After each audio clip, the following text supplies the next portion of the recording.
Hello, and welcome to the stream. I am a bit too big.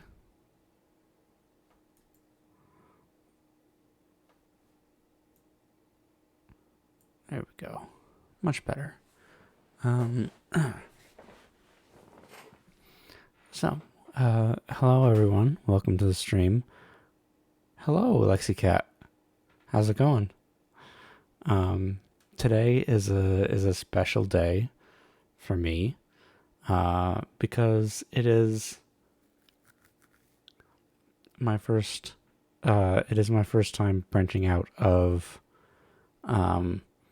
doing just chatting reading streams and breaking out a little bit out of my comfort zone, and doing and classifying the stream as ASMR. And I'm really excited about this because I think that it could be really fun, and I think that change is a good thing. And I think this probably makes categorizing the stream as ASMR probably makes sense, since most of what we're doing is just reading and having chill vibes and relaxing, and I feel like that fits the vibe of ASMR better than just chatting. Maybe in the future we'll have like dedicated just chatting streams about just talking about books or something, but I think for now ASMR is probably where we're going to end up for the time being. And speaking of doing our reading, tonight we are going to start our ASMR journey with one of the greatest romance novels ever written, Pride and Prejudice by Jane Austen. I have a complicated relationship with Pride and Prejudice and Jane Austen, because I'm a tiny bit ashamed to admit it, but when I was in high school, I was one of those kids who thought that, if a book was old, it was bad.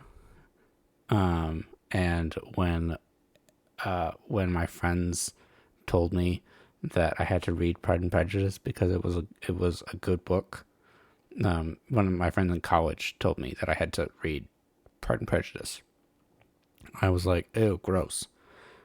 It's probably a really bad old classic novel, and uh, and I'm glad to say that I got over it eventually, and I did eventually read Pride and Prejudice in college, and I ended up really loving it, and I learned it's a good thing to step outside your reading comfort zone. So there's that. I think I've also I've talked about this on the stream before a bit, but I also when I was in college, this was before I started really studying literature as an English major, but I was walking home with one of my friends who was and is a Jane Austen fanatic, and I said to her that I had a revelation about Pride and Prejudice, and this isn't really a spoiler, because it's it's a little bit obvious, but I told my friend that I had a revelation about Pride and Prejudice, and she said, "Well, what was it?" And I told her, "I know why it's called Pride and Prejudice.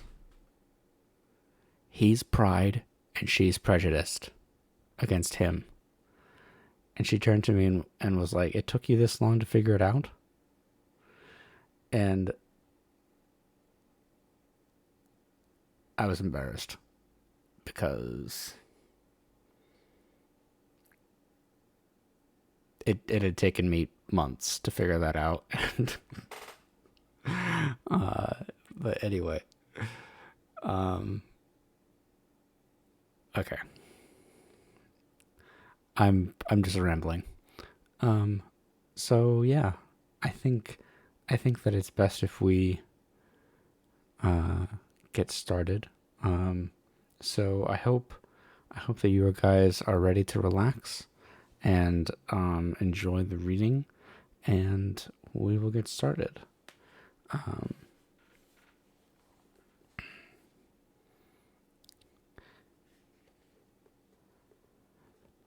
I do. I wanna. Do you think? Do you think we should put on some like music for the like? I have the background music for the starting soon screen that I can put on low while I read. Hold on. Let me see. Yeah. I like that. Okay.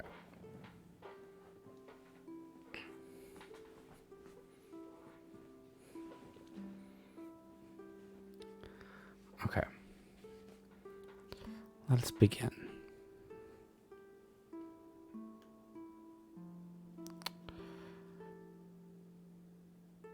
Pride and Prejudice by Jane Austen.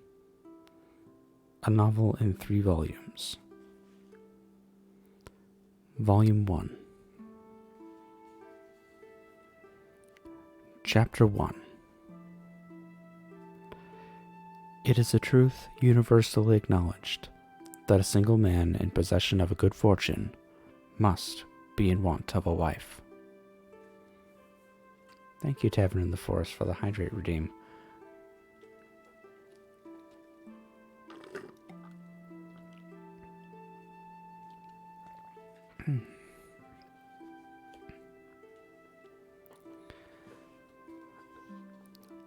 However little known the feelings or views of such a man may be on his first entering a neighborhood, this truth is so well fixed in the minds of the surrounding families that he is considered the rightful property of someone or other of their daughters. "My dear Mr. Bennet," said his lady to him one day, "have you heard that Netherfield Park is let at last?" Mr. Bennet replied that he had not. "But it is," returned she, "for Mrs. Long has just been here, and she told me all about it." Mr. Bennet had made no answer.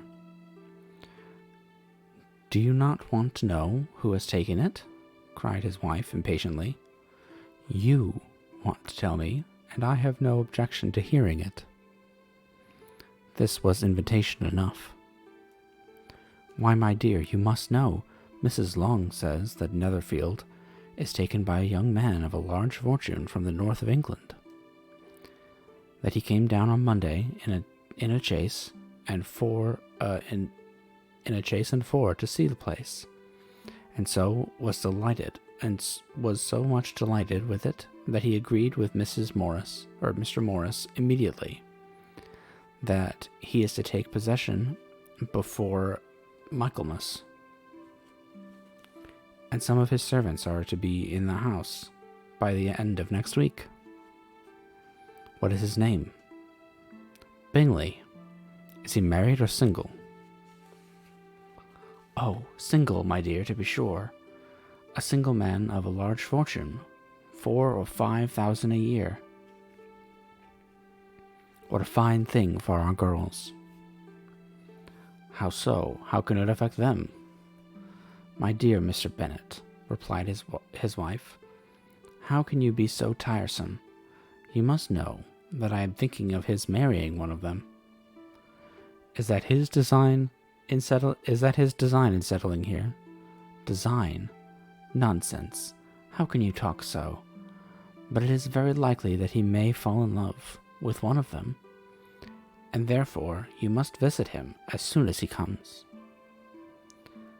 I see no occasion for that. You and the girls may go, or you may send them by themselves, which perhaps will be still better.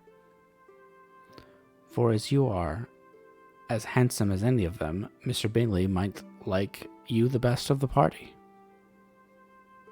My dear, you flatter me. I certainly have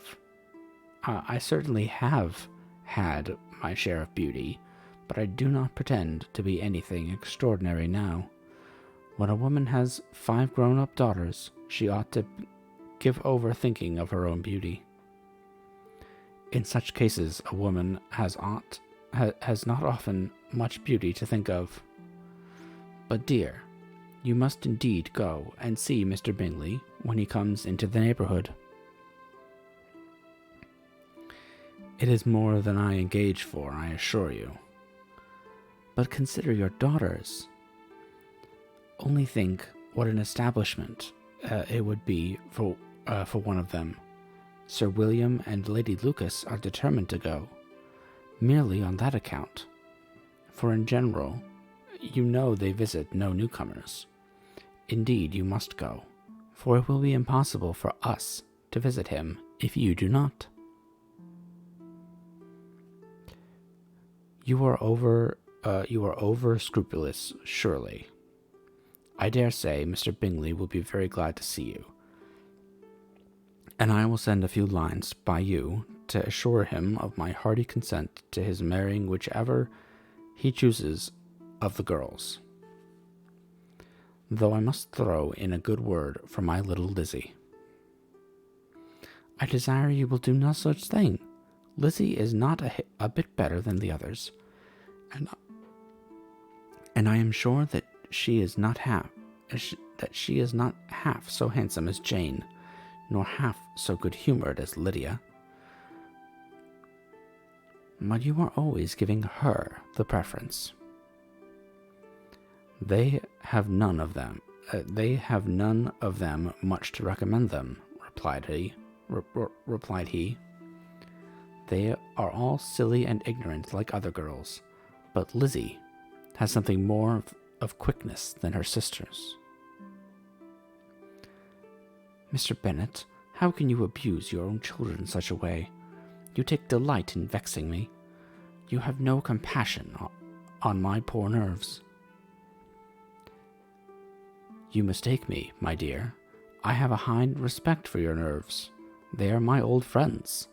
I have heard you mention them with consideration these 20 years at least. You do not know what I suffer. But I hope you will get over it, and live to see many young men of 4,000 a year come into the neighborhood. It will be no use to us if 20 such should come, since you will not visit them. Depend upon it, my dear, that when there are 20, I will visit them all. Mr. Bennet was so odd, a mixture of quick parts, sarcastic humor, reserve, and caprice, that the experience of 23 years had been insufficient to make his wife understand his character. Her mind was less difficult to develop. She was a woman of mean understanding, little information, and uncertain temper. When she was discontented, she fancied herself nervous. The business of her life was to get her daughters married. Its solace was visiting and news.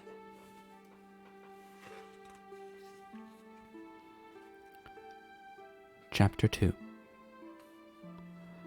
Mr. Bennet was among the earliest of those who waited on Mr. Bingley. He had always intended to visit him, though to the last always assuring his wife that he should not go. Until the evening after the visit was paid, she had no knowledge of it. It was then disclosed in the following manner.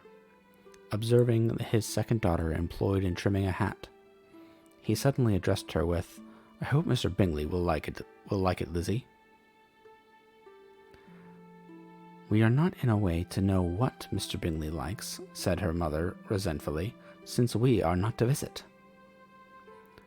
"But you forget, mamma," said Elizabeth, "that we shall meet him at the assemblies, and that Mrs. Long has promised to introduce him." "I do not believe Mrs. Long will do any such thing. She has 2 nieces of her own.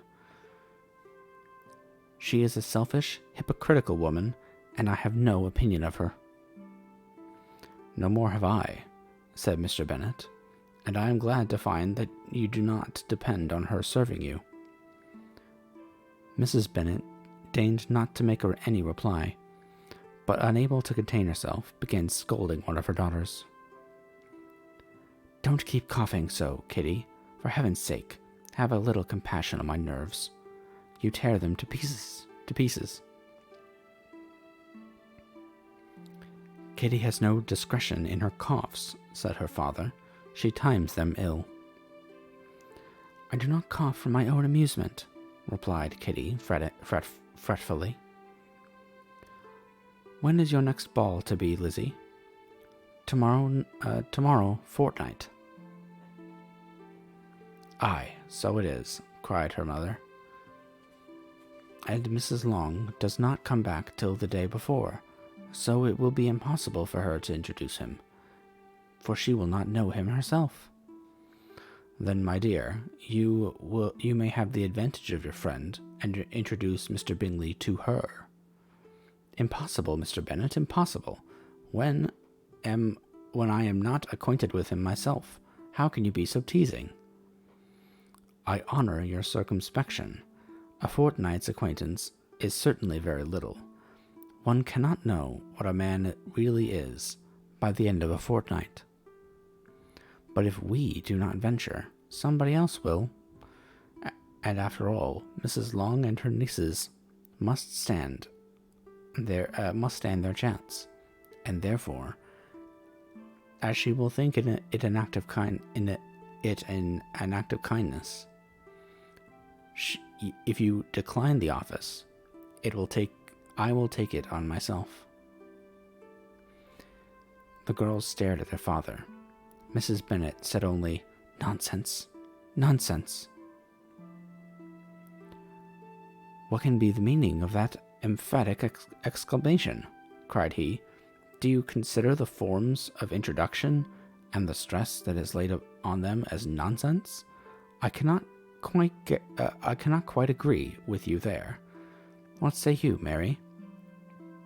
For you are a young lady of deep reflection, I know, and read great books, and make extracts."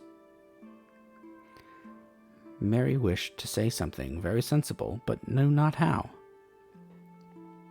While Mary is adjusting her ideas, he continued, "Let us return to Mr. Bingley." "I am sick of Mr. Bingley," cried his wife. "I am sorry to hear that. But why did you not tell me so before? If I had known as much this morning, I certainly would not have called on him. It is very unlucky, but as I have actually paid the visit, we cannot escape the acquaintance now." The astonishment of the ladies was just what he wished, that of Mrs. Bennet perhaps surpassing the rest.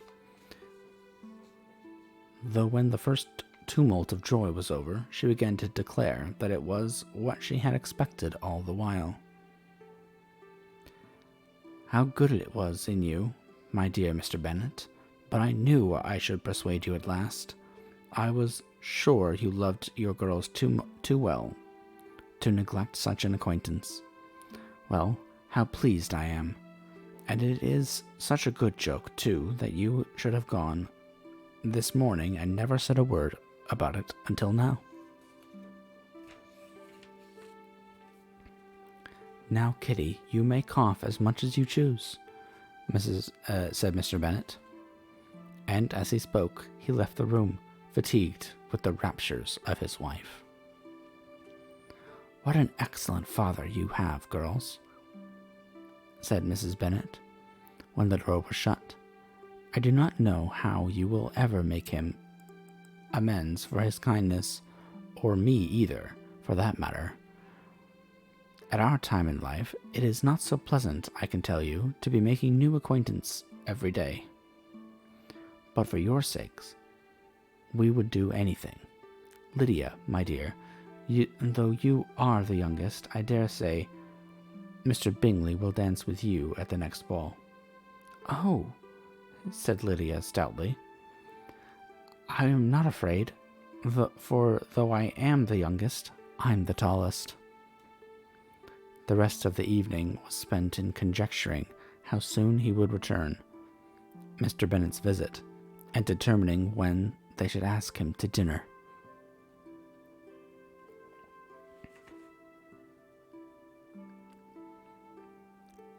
Chapter 3. Not all that Mrs. Bennet, however, with the assistance of her 5 daughters, could ask on the subject, was sufficient to draw from her husband any satisfactory description of Mr. Bingley. They attacked him in various ways, with barefaced questions, ingenious suppositions, and distant surmises, but he eluded the skill of all of them, and they were at last obliged to accept the second-hand intelligence of their neighbor, Lady Lucas. Her report was highly favorable. Sir William had been delighted with him. He was quite young, wonderfully handsome, extremely agreeable, and to crown the whole, he meant to be at the next assembly with a large party. Nothing could be more delightful. To be fond of dancing was a certain step towards falling in love, and very lively hopes of Mr. Bingley's heart were entertained.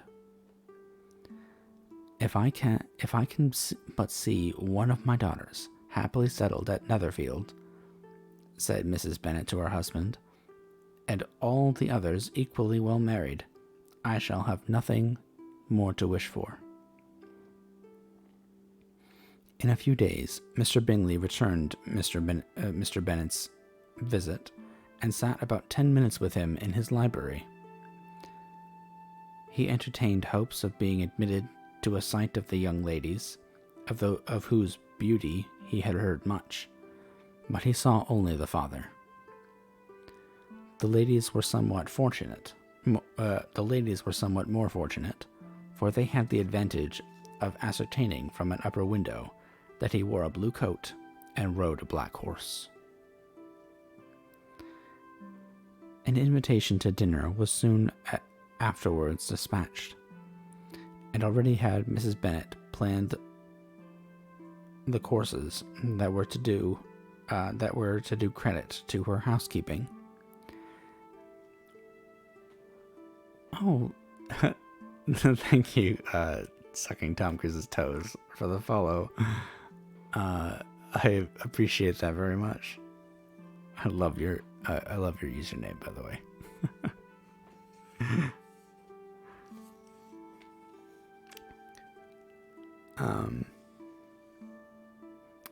When an answer arrived which deferred it all, Mr. Bingley was obliged to be in town the following day, and consequently unable to accept the honor of their invitation. Mrs. Bennet was quite disconcerted. Thank you for the first time chat. Sucking Tom Cruise's Toes. What do Tom Cruise's toes taste like? Just wondering.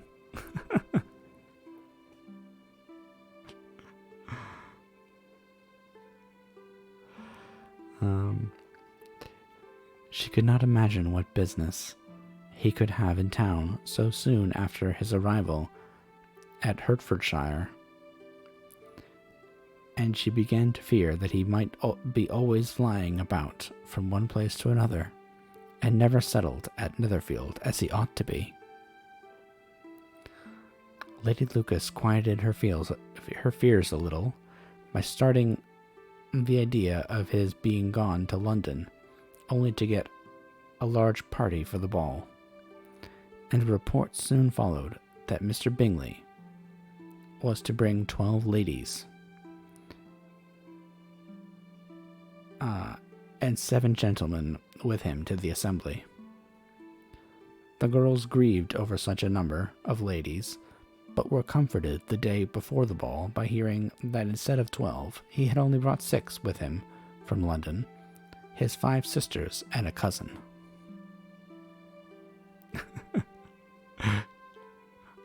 I do not doubt that Tom Cruise's toes are indeed succulent.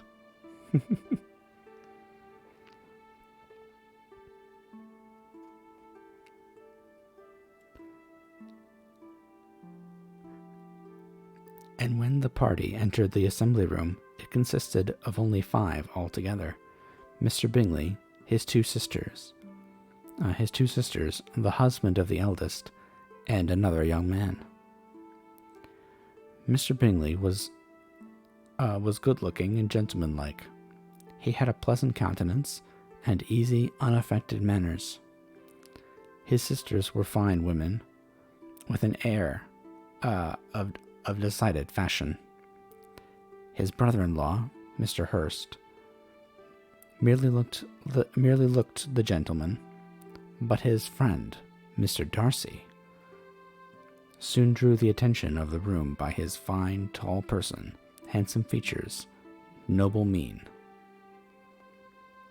and the report which was in general circulation within 5 minutes after his entrance, of his having 10,000 a year. The gentleman pronounced him to be a fine figure, of a man. The ladies declared he was much handsomer than Mr. Bingley, and he was looked at with great admiration for about half the evening, till his manners gave a disgust, which turned the tide of his popularity, for he was discovered to be proud, to be above his company, and above being pleased, and not all his large estate in Derbyshire. Derbyshire? I don't know. Could then save him from being a most forbidding, disagreeable countenance, and being unworthy to be compared with his friend. Mr. Bingley had soon made himself acquainted with all the principal people in the room. He was lively and unreserved, danced every dance, was angry that the ball closed so early, and talked of giving one himself at Netherfield. Such amiable qualities must speak for themselves. What a contrast between him and his friend. Mr. Darcy danced only once with Mrs. Hurst, and once with Miss Bingley, declined being introduced to any other lady, and spent the rest of the evening in walking about the room, speaking occasionally to one of his own party. His character was decided. He was the proudest, most disagreeable man in the world, and everybody hoped that he would never come there again. Almost the most violent against him was Mrs. Bennet, whose dislike of his general behavior was sharpened into a particular resentment by his having slighted one of her daughters. Elizabeth Bennet had been obliged, by the scarcity of gentlemen, to sit down for 2 dances, and during part of that time Mr. Darcy had been standing near enough to her near enough for her to overhear a conversation between him and Mr. Bingley, who came from the dance for just a few minutes, to press his friend to join it. "Come, Darcy," said he, "I must have you dance. I hate to see you standing about by yourself in this stupid manner. You had much better dance." "I certainly shall not. You know how I detest it, unless I am particularly acquainted with my partner. At such an assembly as this, it would be insupportable. Your sisters are engaged, and there is not another woman in the room whom it would not be a punishment to me to stand up with." "I would not be so fastidious as you are," cried Bingley. "For a kingdom, upon my honor, I never met with so many pleasant girls in my life, and as I have this evening. And there are several of them who you see uncommonly pretty." "You are dancing with the only handsome girl in the room," said Mr. Darcy, looking at the eldest Miss Bennet. "Oh, she is the most beautiful creature I have ever beheld. But there is one of her sisters sitting down just behind you, who is very pretty, and I dare say very agreeable. Do let me ask my partner to introduce you." "Which do you mean?" And turning around, he looked for a moment at Elizabeth, till catching her eye, he withdrew his own, and coldly said, "She is tolerable, but not handsome enough to tempt me, and I am in no humor at present to give consequence to young ladies who are slighted by other men. You had better return to your partner and enjoy her smiles, for you are wasting your time with me." Mr. Bingley followed his advice. Mr. Darcy walked off, and Elizabeth remained with no very cordial feelings toward him. She told the story, however, with great spirit among her friends, for she had a lively, playful disposition, which delighted in anything ridiculous. The evening altogether passed off pleasantly to the whole family. Mrs. Bennet had seen her eldest daughter much admired by the Netherfield party.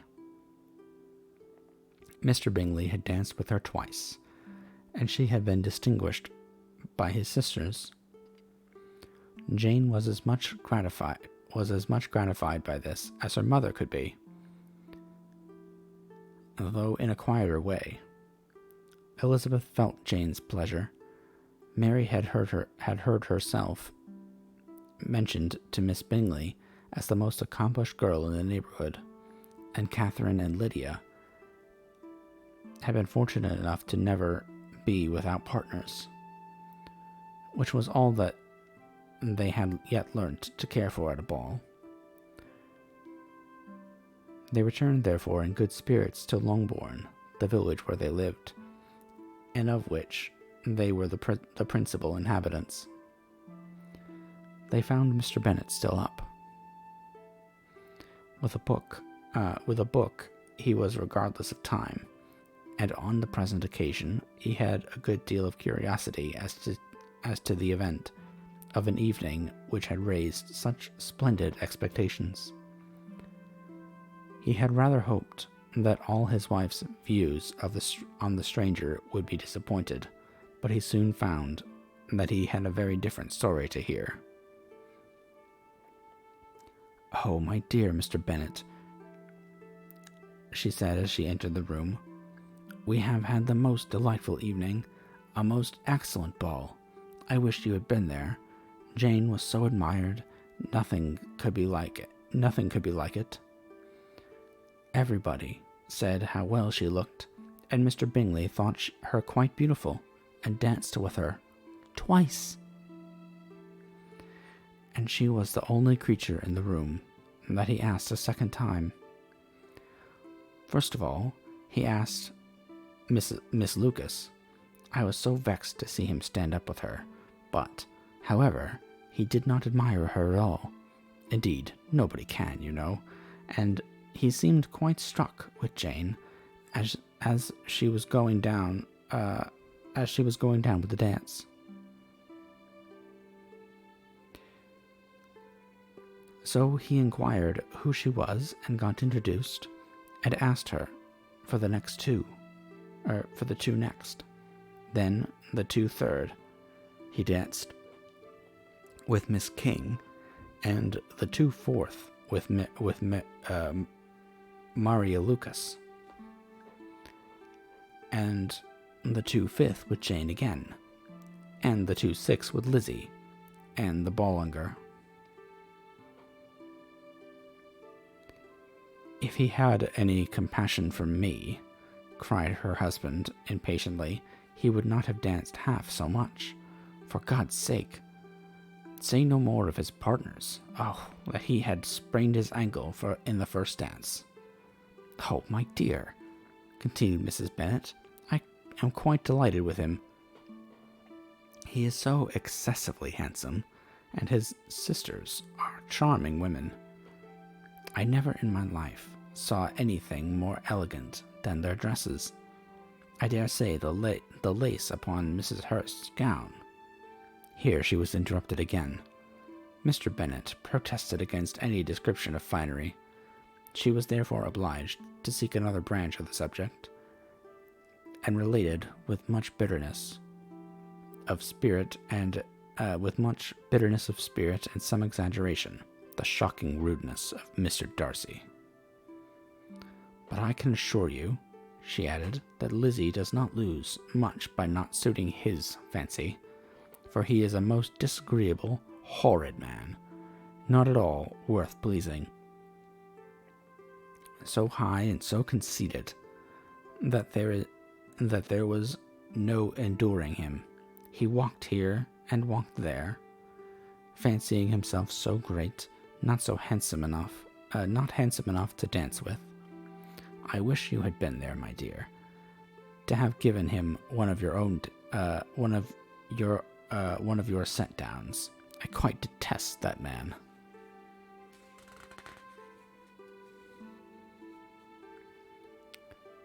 Chapter 4.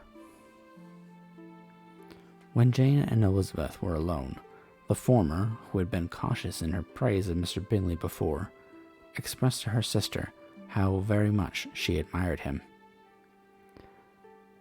He is just what a young man ought to be, said she, sensible, good-humored, lively, and I never saw such happy manners, so much ease, with such perfect good breeding. He is also handsome, replied Elizabeth, which a young man ought likewise to be, if he possibly can. His character is thereby complete.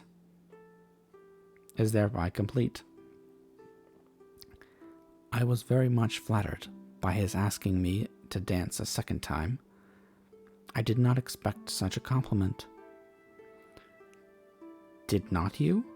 I did for you. But that is one great difference between us. Compliments always take you by surprise, and me never.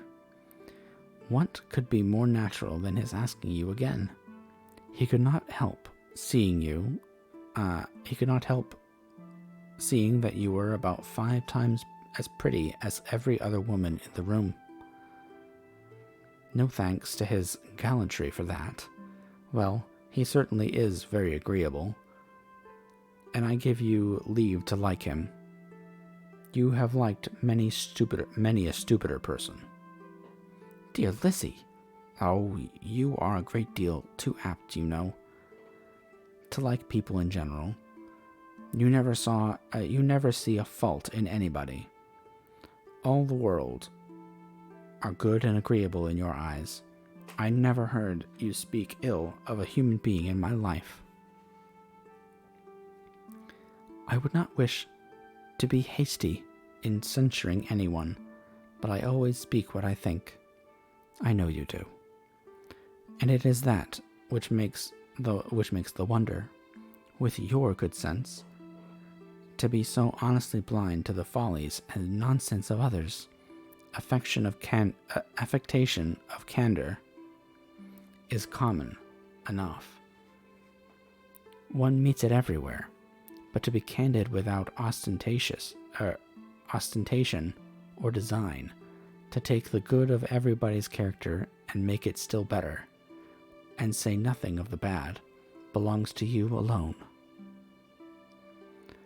And so you like this man's sisters too, do you? Their manners are not equal to his. Certainly not, at first. But they are very pleasing women when you converse with them. Miss Bingley is to live with her brother and keep his house, and I am much mistaken if we shall not find a very charming neighbor in her. Elizabeth listened in silence, but was not convinced. Their behavior at the assembly had not been calculated to please in general, and with more quickness of observation and less pliancy of temper than her sister, and with a judgment too unassailed by any attention to herself, she was very little disposed to approve them. They were in fact very fine ladies, not deficient in good humor when they were pleased, nor in the power of being agreeable when they chose it, but proud and conceited. They were rather handsome, and had been educated in one of the first private seminaries in town, had a fortune of £20,000, were in the habit of spending more than they ought, and of associating with people of rank, and were therefore in every respect entitled to think well of themselves, and meanly of others. They were of a respectable family in the north of England, a circumstance more deeply impressed on their memories than that their brother's fortune and their own had been acquired by trade. Mr. Bingley inherited property to the amount of nearly £100,000 from his father, who had intended to purchase an estate, but did not live to do it. Mr. Bingley intended it likewise, and sometimes made a choice of his country. But as he was now provided with a good house and the liberty of a manor, it was doubtful to many of those who best knew the easiness of his temper, whether he might not spend the remainder of his days at Netherfield, and leave the next generation to purchase. His sisters were very anxious for his having an estate of his own, but though he was now established only as a tenant, Miss Bingley was by no means unwilling to preside at his table. Nor was Mrs. Hurst, who had married a man of more fashion than fortune, less disposed to consider his house as her home when it suited her. Mr. Bingley had not been of age 2 years when he was tempted by an accidental recommendation to look at Netherfield House. He did look at it and into it for half an hour, was pleased with the situation and the principal rooms, satisfied with what the owner said in its praise, and took it immediately.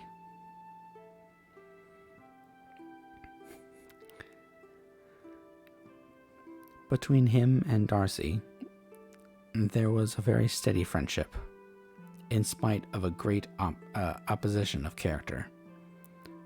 Bingley was endeared to Darcy by the easiness, openness, and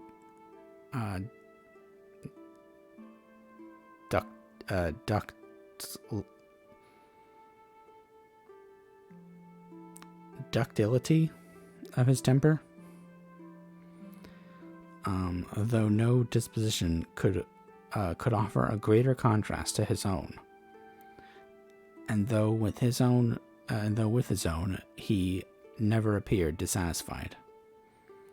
On the strength of Darcy's regard, Bingley had the firmest reliance, and of his judgment the highest opinion. In understanding, Darcy was the superior.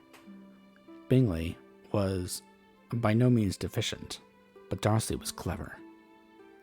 He was at the same time haughty, reserved, and fastidious, and his manners, though well-bred, were not inviting. In that respect, his friend had greatly the advantage. Bingley was sure of being liked wherever he appeared. Darcy was continually giving offence. The manner in which they spoke of the Meryton assembly was sufficiently characteristic. Bingley had never met with a pleasanter people or prettier girls in his life. Everybody had been most kind and attentive to him. There had been no familiarity, no stiffness. He had soon felt acquainted with all the room. And as to Miss Bennet, he could not conceive an angel more beautiful. Darcy, on the contrary, had seen a collection of people in whom there was little beauty and no fashion, for none of whom he had felt the smallest interest, and from none received either attention or pleasure. Miss Bennet he acknowledged to be pretty, but she smiled too much. Mrs. Hurst and her sister allowed it to be so, but still they admired her and liked her, and pronounced her to be a sweet girl, and one whom they should not object to know more of. Miss Bennet was therefore established as a sweet girl, and their brother felt authorized by such commendation to think of her as he chose.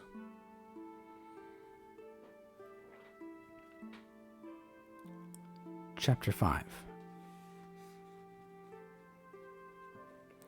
Within a short walk of Longbourn lived a family with whom the Bennets were particularly intimate. Sir William Lucas had been formerly in trade in Meryton, where he had made a tolerable fortune and risen to the honor of knighthood by an address to the king during his mayoralty. The distinction had perhaps been felt too strongly. It had given him a disgust to his business and to his residence in a small market town, and quitted them both. He had removed his family to a house about a mile from Meryton, denominated from that period Lucas Lodge, where he could think with pleasure of his own importance, and unshackled by business, occupy himself solely in being civil to all the world. For though elated by his rank, it did not render him supercilious. On the contrary, he was all attention to everyone. By nature inoffensive, friendly, and obliging, his presentation at St. James's had made him courteous. Lady Lucas was a very good kind of woman, not too clever to be a valuable neighbor to Mrs. Bennet. They had several children.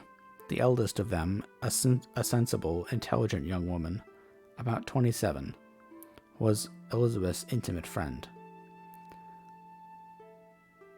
That the Miss Lucases and the Miss Bennets should meet to talk over a ball was absolutely necessary, and the morning after the assembly brought the former Longbourn to hear and to communicate. You began the evening well, Charlotte, said Mrs. Bennet, with civil self-command to Miss Lucas. You were Mr. Bingley's first choice. Yes, but he seemed to like his second better. Oh, you mean Jane, I suppose, because he danced with her twice. To be sure, that did seem as if he admired her. Indeed, I'd rather believe he did. I heard something about it, but I hardly know what. Something about Mr. Robinson. Perhaps you mean what I overheard between him and Mr. Robinson. Did I not mention it to you? Mr. Robbins asking him how he liked our Meryton assemblies, and whether he did not think there were a great many pretty women in the room, and which he thought were the prettiest. And his answer immediately to the last question, oh, the eldest Miss Bennet, beyond a doubt. There cannot be two opinions on that point. Upon my word. Well, that was very decided indeed. That does seem as if... but however... Well... Sorry. Upon my word. Well, that was very decided indeed. That does seem as if... But, however, it may all come to nothing, you know. My overhearings were more to the purpose than yours, Eliza, said Charlotte. Mr. Darcy is not so well worth listening to as his friend, is he? Poor Eliza. To be only just tolerable. I beg you not to put it into Lizzie's head to be vexed by his ill treatment, for he is such a disagreeable man that it would be quite a misfortune to be liked by him. Mrs. Long told me last night that he sat close to her for half an hour without once opening his lips. Are you quite sure, ma'am? Is not there a little mistake? Said Jane. I certainly saw Mr. Darcy speaking to her. Aye, because she asked him at last how he liked Netherfield, and he could not help answering her. But she said he seemed very angry to be at being spoken to. Miss Bingley told me, said Jane, that he never speaks much, unless among his intimate acquaintances. With them he is remarkably agreeable. I do not believe a word of it, my dear. If he had been so agreeable, he would have talked to Mrs. Long. But I guess how it was. Everybody says that he is ate up with pride, and I dare say he had heard somehow that Mrs. Long does not keep a carriage, and had come to the hall in a hack chaise. I do not mind his not talking to Mrs. Long, said Miss Lucas, but I wish he had danced with Eliza. Another time, Lizzie, said her mother, I would not dance with him if I were you. I believe, ma'am, I may safely promise you never to dance with him. His pride, said Miss Lucas, does not offend me so much, as pride often does, because there is an excuse for it. One cannot wonder that so very fine a young man, with family, fortune, everything in his favor, should think highly of himself. If I may so express it, he has a right to be proud. That is very true, replied Elizabeth, and I could easily forgive his pride, if he had not mortified mine. Pride, observed Mary, who piqued herself upon the solidarity of her reflections, is a very common failing, I believe. By all that I have ever read, I am convinced that it is very common indeed, that human nature is particularly prone to it, and that there are very few of us who do not cherish a feeling of self-complacency on the score of some quality or other, real or imaginary. Vanity and pride are different things, though the words are often used synonymously. A person may be proud without being vain. Pride relates more to our opinion of ourselves, vanity to what we would have others think of us. If I were as rich as Mr. Darcy, cried a young Lucas who came with his sisters, I should not care how proud I was. I would keep a pack of foxhounds and drink a bottle of wine every day. Mood. Then you would drink a great deal more than you ought, said Mrs. Bennet. And if I were to see you at it, I should take away your bottle directly. The boy protested that she should not. She continued to declare that she would, and the argument ended only with the visit.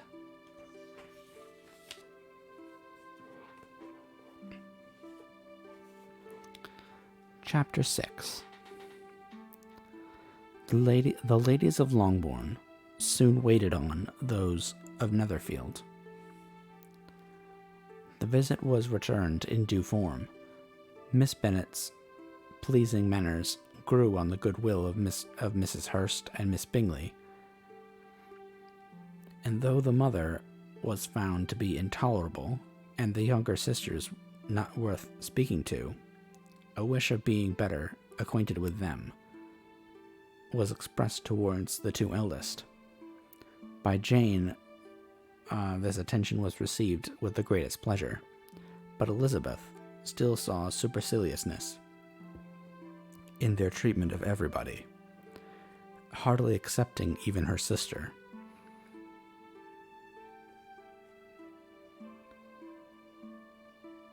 And could not like them, though their kindness to Jane, such as it was, had a value as arising in all probability from the influence of their brother's admiration.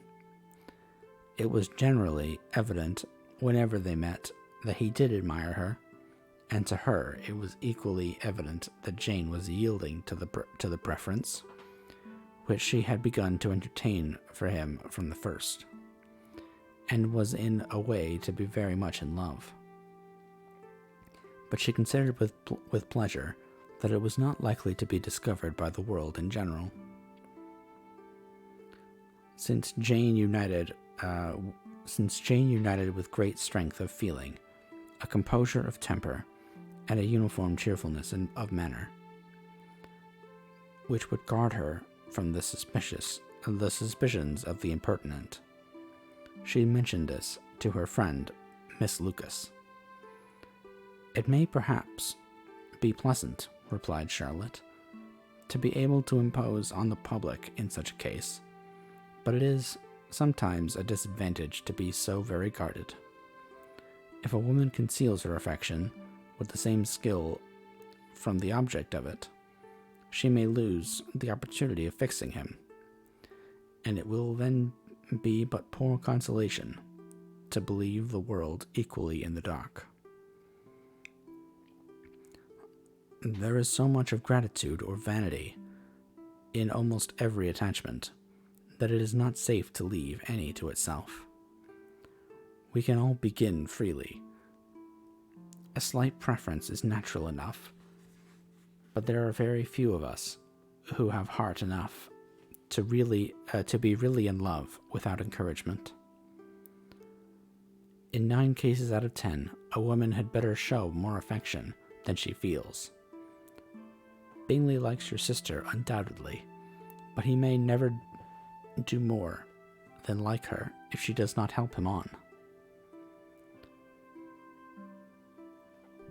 But she does help him on, as much as her nature will allow, If I can perceive her regard for him, he must be a simpleton indeed not to discover it too.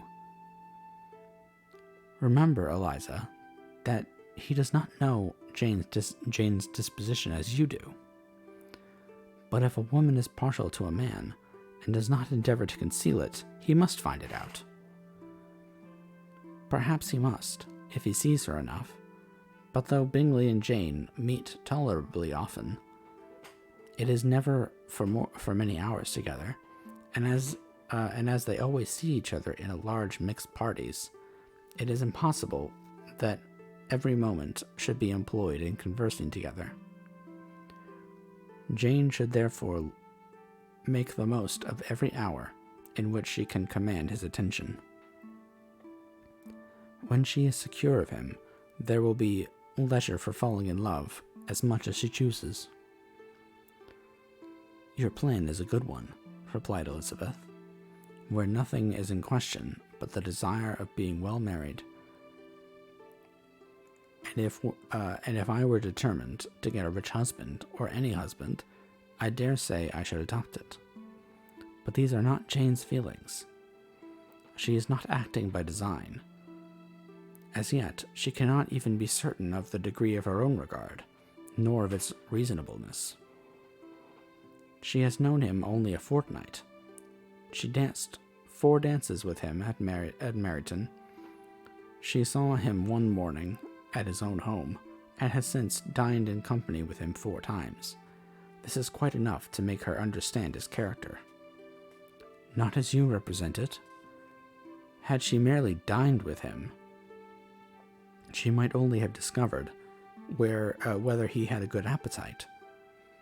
But you must remember that 4 evenings have also been spent together, and 4 evenings may do a great deal. Yes, these 4 evenings have enabled them to ascertain that they both like Vinton better than commerce. But with respect to any other leading characteristic, I do not imagine that much has been unfolded. Well, Charlotte said, I wish Jane success with all my heart, and if she were married to him tomorrow, I should think she has a good chance of happiness. I should think she had as good a chance of happiness as if she were studying his character for a 12th month. Happiness in marriage is entirely a matter of chance. If the dispositions of the parties are ever so well known to each other, or ever so similar beforehand, it does not advance their felicity in the least. They always continue to grow sufficiently unlike afterwards to have their share of vexation, and it is better to know as little as possible of the defects of the person with whom you are to pass your life. You make me laugh, Charlotte, but it is not sound. You know it is not sound, and that you would never act in this way yourself. Occupied in observing Mr. Bingley's attentions to her sister, Elizabeth was far from suspecting that she herself was becoming an object of some interest in the eyes of his friend. Mr. Darcy had at first scarcely allowed her to be pretty. He looked at her without admiration at the ball, and when they next met, he looked at her only to criticize. But no sooner had he made it clear to himself and his friends that she had hardly a good feature in her face, than he began to find it was rendered uncommonly intelligent by the beautiful expression of her dark eyes. To this discovery succeeded some others equally mortifying. Though he had detected with a critical eye more than one failure of perfect symmetry in her form, he was forced to acknowledge her figure to be light and pleasing.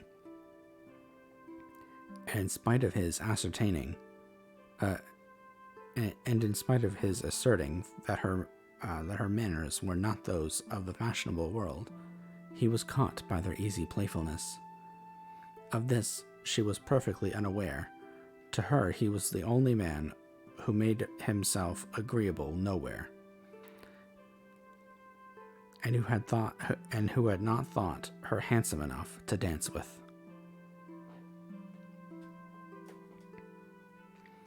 He began to wish to know more of her, and as a step towards conversing with her himself, attended to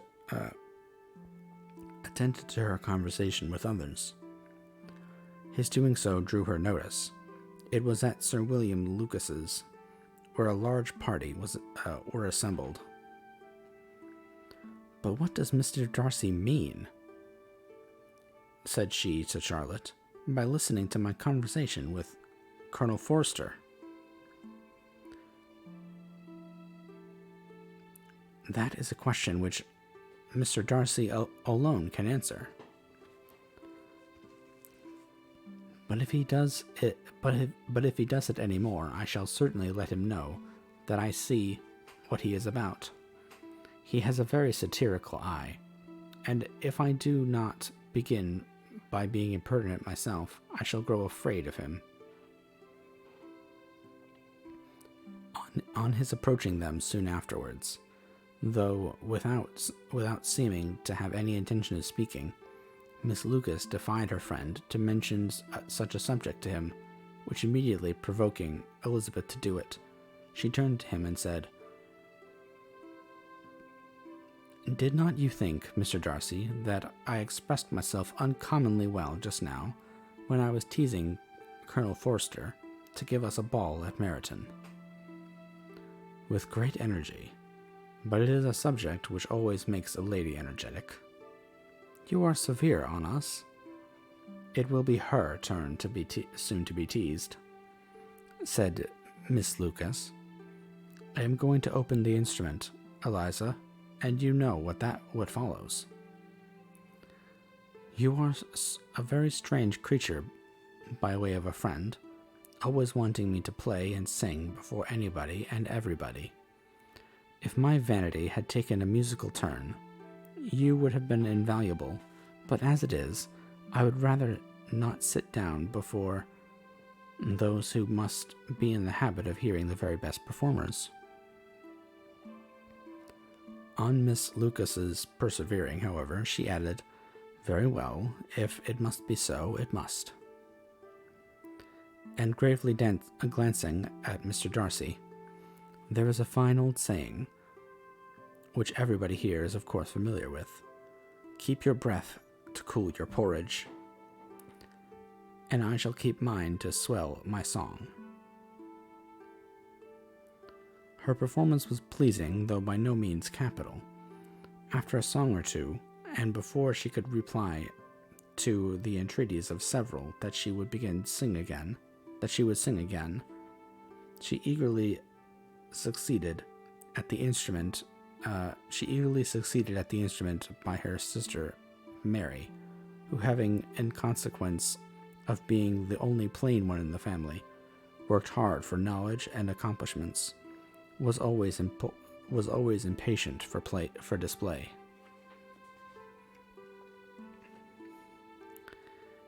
Mary had neither genius nor taste, and though vanity had given her application, it had given her likewise a pedantic air and a conceited manner, which would have injured a higher degree of excellence than she had reached.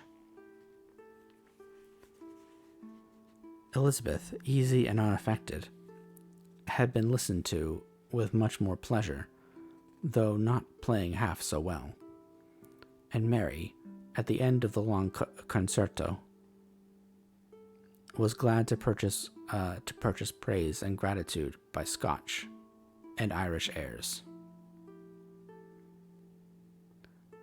Hello, Jonas. Thank you for the posture check. Yeah. I needed that.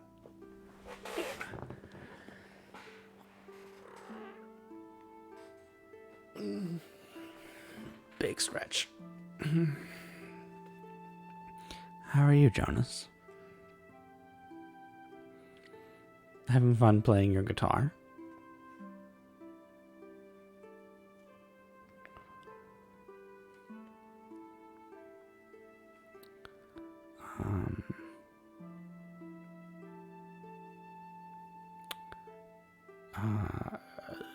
And Mary, at the end of a long concerto, was glad to purchase praise and gratitude by Scotch and Irish airs. At the request of her younger sisters. Oh, yeah. Isn't that always the case? It's all good though. Who, at the request of her younger sisters, who with some of the Lucases and 2 or 3 officers, joined eagerly in dancing at one end of the room. Mr. Darcy stood near them in silent indignation at such a mode of passing the evening, to the exclusion of all conversation.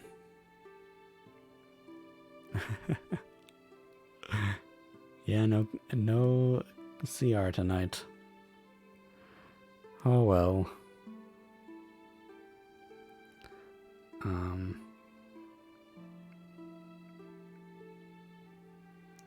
Mr. Darcy stood near them in silent indignation at such a mode of passing the evening, to the exclusion of all conversation, and was too much engrossed by his own thoughts to perceive that Sir William Lucas was his neighbour, till Sir William thus began.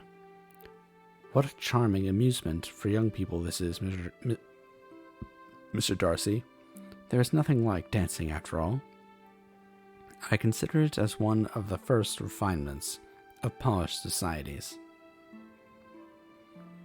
Certainly, sir, and it has the advantage of also being in vogue amongst the less polished societies of the world. Every savage can dance. Sir William only smiled. Your friend performs delightfully, he continued after a pause, on seeing Bingley join the group. And I doubt not that you are an adept. You are an adept in the science yourself, Mr. Darcy. You saw me dance at Meryton, I believe, sir. Yes, indeed, and received no inconsiderable pleasure from the sight. Do you often dance at Sir James's? Never, sir. Do you not think it would be a proper compliment to the place? It is a compliment which I never pay to any place, if I can avoid it. You have a house in town, I conclude. Mr. Darcy bowed. I had once some thoughts of fixing in town myself, for I am fond of superior society, but I did not feel quite certain that the air of London would agree with Lady Lucas. He paused in hopes of an answer, but his companion was not disposed to make any, and Elizabeth, at that instant, moving towards them, he was struck with the notion of doing a very gallant thing, and called out to her, My dear Eliza, why are not you dancing? Mr. Darcy, you must allow me to present this young lady to you as a very desirable partner. You cannot refuse to dance, I am sure, when such beauty is before you. And taking her hand, he would have given it to Mr. Darcy, who, though extremely surprised, was not unwilling to receive it, when she instantly drew back, and said with some discomposure to Sir William, Indeed, sir, I have not the least intention of dancing. I entreat you not to suppose that I moved this way in order to beg for a partner. Mr. Darcy, with grave propriety, requested to be allowed the honor of her hand, but in vain. Elizabeth was determined, nor did Sir William at all shake her purpose by his attempt at persuasion.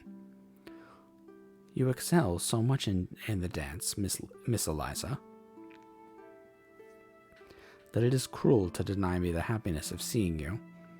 And though this gentleman dislikes the amusement in general, he can have no objection, I am sure, to oblige us for 1/2 hour.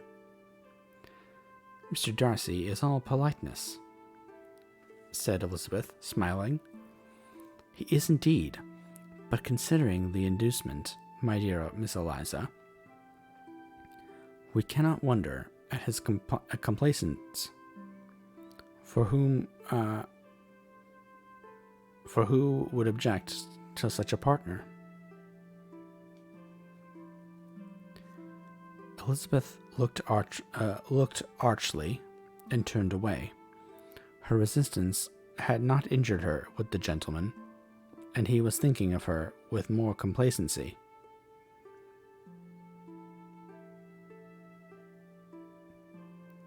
When thus accosted by Miss Bingley, I can guess the subject of your reverie." "I should imagine not." You are considering how insupportable it would be to pass many evenings in this manner, in such society, and indeed I am quite of your opinion. I was never more annoyed. The insipidity and yet the noise, the nothingness and yet the self-importance of all these people. What would I give to hear your strictures on them? Your conjecture is totally wrong, I assure you. My mind was more agreeably engaged. I have been meditating on the very great pleasure which a pair of fine eyes in the face of a pretty woman can bestow."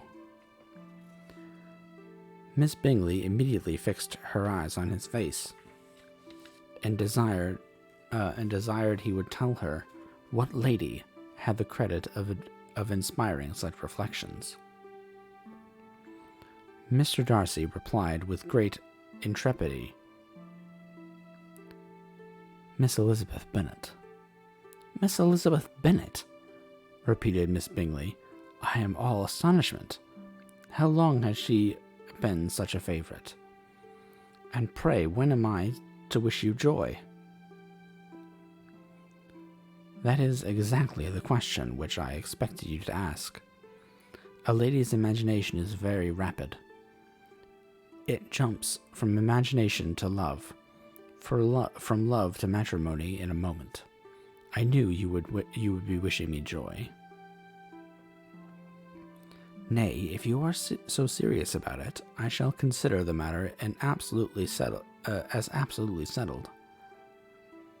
You will have a charming mother-in-law indeed, and of course she will be always at Pemberley with you."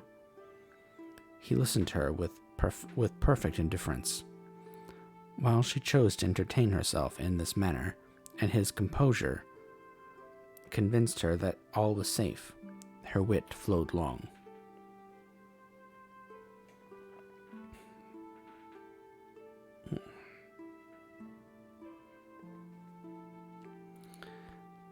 Chapter 7. Mr. Bennet's property consisted almost entirely in an estate of 2,000 a year, which unfortunately for his daughters was entailed in default of heirs male on a distant relation, and their mother's fortune, though ample for her situation in life, could but ill supply the deficiency of his. Her father had been an attorney in Meryton, and had left her £4,000. She had a sister married to a Mr. Phillips, who had been a clerk to their father, and succeeded in their business and succeeded him in the business. and a brother settled in London in a respectable line of trade.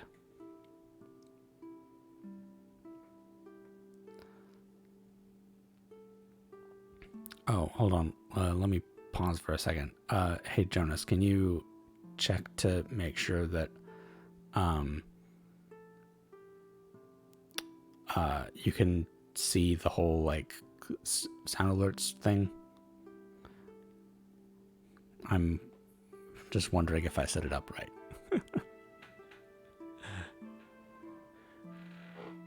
not that you guys have to like give me sound alerts. It's I think it should like usually when I see it on streams, it's like on the side of the stream.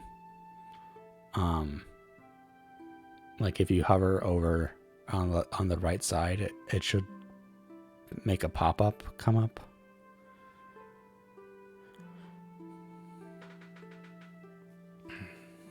Take a drink.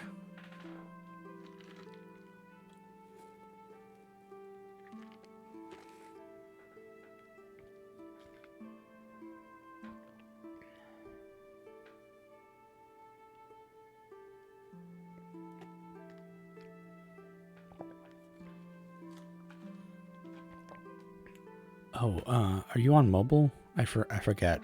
It may not come up on mobile. Oh, cool. Great. Awesome.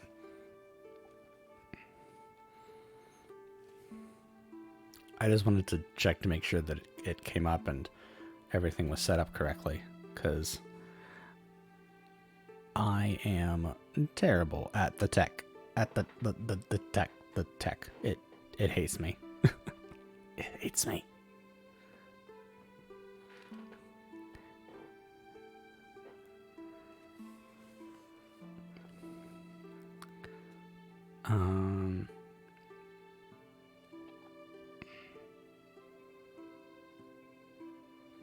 Let's see. The village of Longbourn was only 1 mile from Meryton, a most convenient distance for the young ladies, who were usually tempted thither three or 4 times a week to pay their duty to their aunt, and to a milliner's shop just over the way.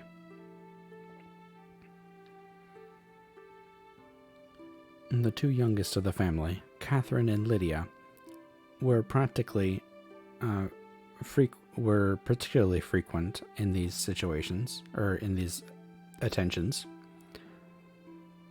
Their minds were more vacant than their sisters, and when nothing better offered, a walk to Meryton was necessary to amuse their morning hours and furnish conversation for the evening. And however bare of news the country in general might be, they always contrived to learn some from their aunt.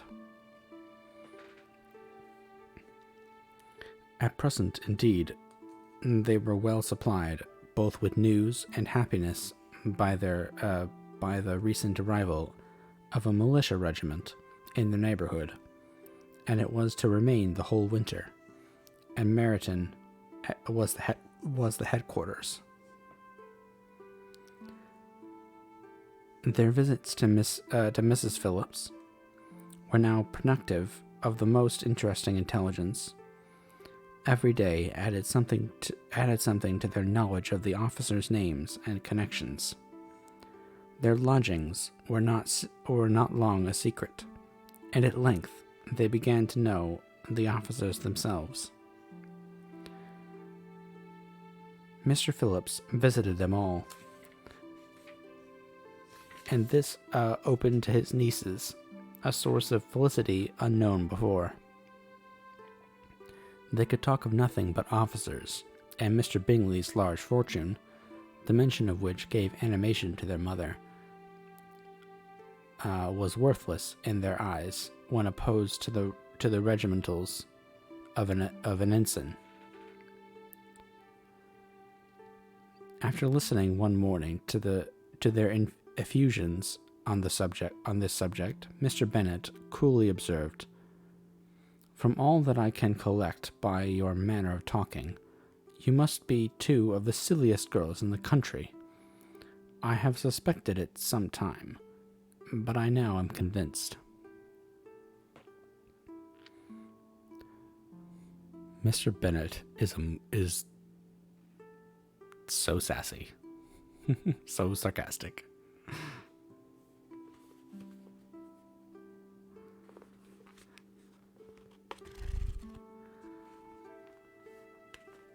Catherine was disconcerted and made no answer, but Lydia, with perfect indifference, continued to express her admiration for Captain Carter,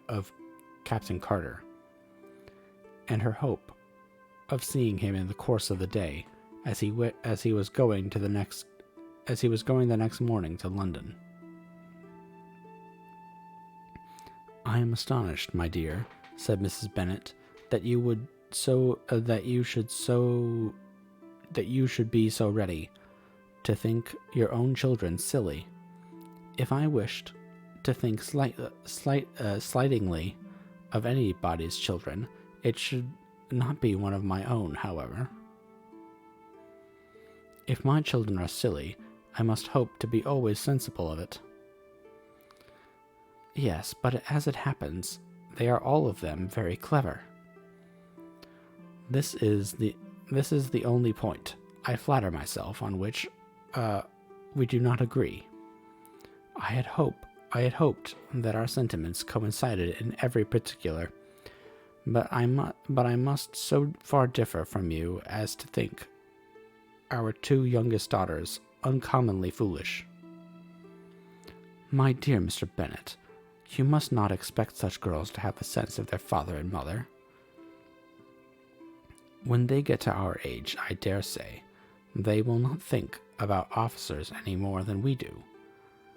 I remember the time when I liked a red coat myself very well, and indeed, so I do still at my heart. And if a smart young colonel, with 5,000 or 6,000 a year, should want one of my girls, I shall not say nay to him. And I thought Colonel Forster looked very becoming the other night at Sir William's in his regimentals." "Mamma," cried Lydia, "my aunt says that Colonel Forster and Captain Carter do not go so often to Mrs. Watson's as they did when they first came. She sees them now very often standing in Clark's library."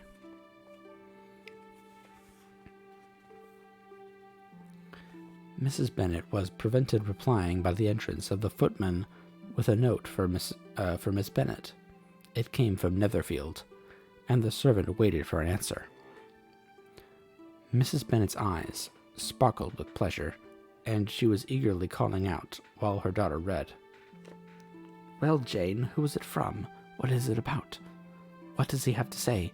Well, Jane, make haste and tell us. Make haste, my love." "It is from Miss Bingley," said Jane, and then read it aloud. "My dear friend, if you are not so compassionate as to day-dine with Louisa and me, we shall be in danger of hating each other for the rest of our lives. For a whole day's tete-a-tete. For whole days get-together between two women can never end without a quarrel. Come as soon as you can on the receipt of this. My brother and the gentleman are to dine with the officers. Yours ever, Caroline Bingley." "With the officers?" cried Lydia. "I wonder my aunt did not tell us of that." "Dining out," said Mrs. Bennet. "That is very unlucky." "Can I have the carriage?" said Jane.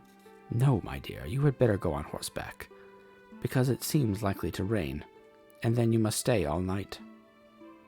"That would be a good scheme," said Elizabeth, "if you were sure that they would not offer to send her home." "Oh, but the gentlemen will have Mr. Bingley's chaise to go to Meryton, and the Hursts have no horses to theirs." "I had much rather go in the coach. But, my dear, your father cannot spare the horses, I am sure. They are wanted in the farm, Mr. Bennet, are they not? They are wanted in the farm much oftener than I can get them." But if you have got them today," said Elizabeth, "my mother's purpose will be answered." She did at last extort from her father an acknowledgment that the horses were engaged. Jane was therefore obliged to go on horseback, and her mother attended her to the door with many cheerful prognostics of a bad day. Her hopes were answered. Jane had not been gone long before it rained hard. Her sisters were uneasy for her, but her mother was delighted. The rain continued the whole evening without intermission. Jane certainly could not come back. "This was a lucky idea of mine indeed," said Mrs. Bennet, more than once, as if the credit of making it rain were all her own. Till the next morning, however, she was not aware of all the felicity of her contrivance. Breakfast was scarcely over when a servant from Netherfield brought the following note for Elizabeth. "My dearest Lizzie, I find myself very unwell this morning, which I suppose is to be imputed to my getting wet through yesterday. My kind friends will not hear of my returning home till I am better. They insist also on my seeing Mr. Jones.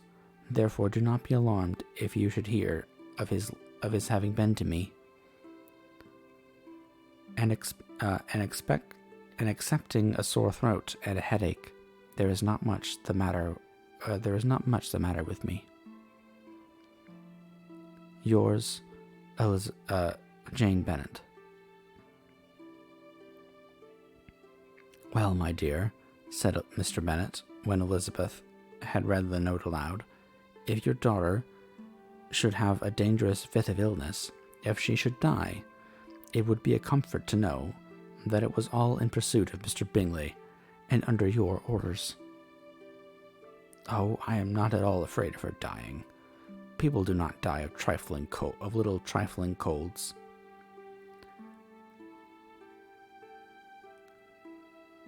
She will be taken good care of. As long as she stays there, it is all very well. I would go and see her if I could have the carriage." Elizabeth, feeling really anxious, was determined to go to her, though the carriage was not to be had. And as she was no horsewoman, walking was her only alternative. She declared her resolution. "How can you be so silly," cried her mother, "as to think of such a thing in all this dirt? You will not be fit to be seen when you get there. I shall be very fit to see Jane, which is all I want." "Is this a hint to me, Lizzie," said her father, "to send for the horses?" "No, indeed. I do not wish to avoid the walk. The distance is nothing. When one has a motive, only 3 miles. I shall be back by dinner." "I admire the activity of your benevolence," observed Mary. "But every impulse of feeling should be guided by reason, and in my opinion, exertion should always be in proportion to what is required." "We will go as far as Meryton with you," said Catherine and Lydia. Elizabeth accepted their company, and the 3 young ladies set off together.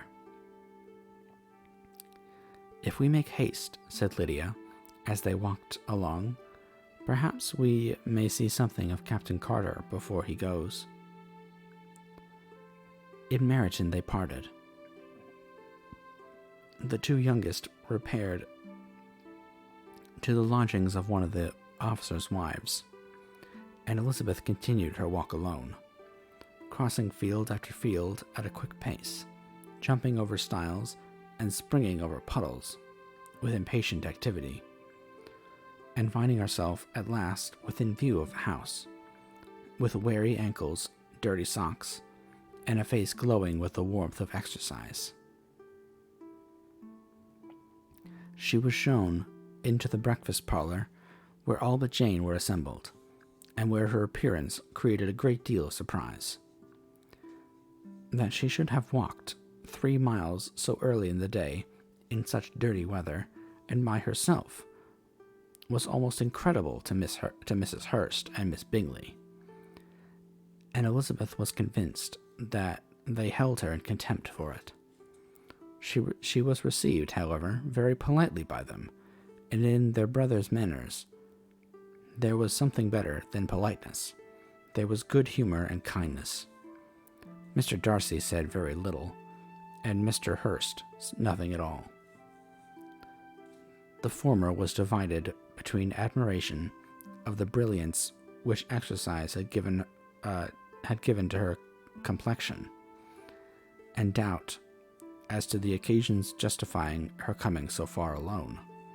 The latter was thinking only of his breakfast.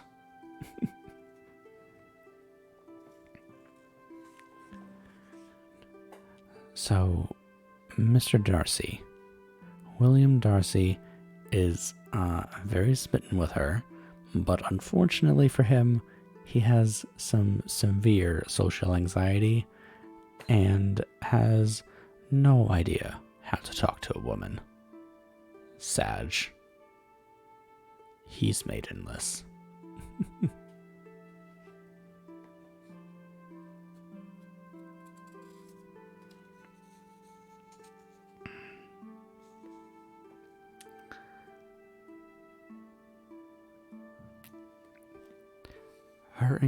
Her inquiries after her sister were not very favorably answered.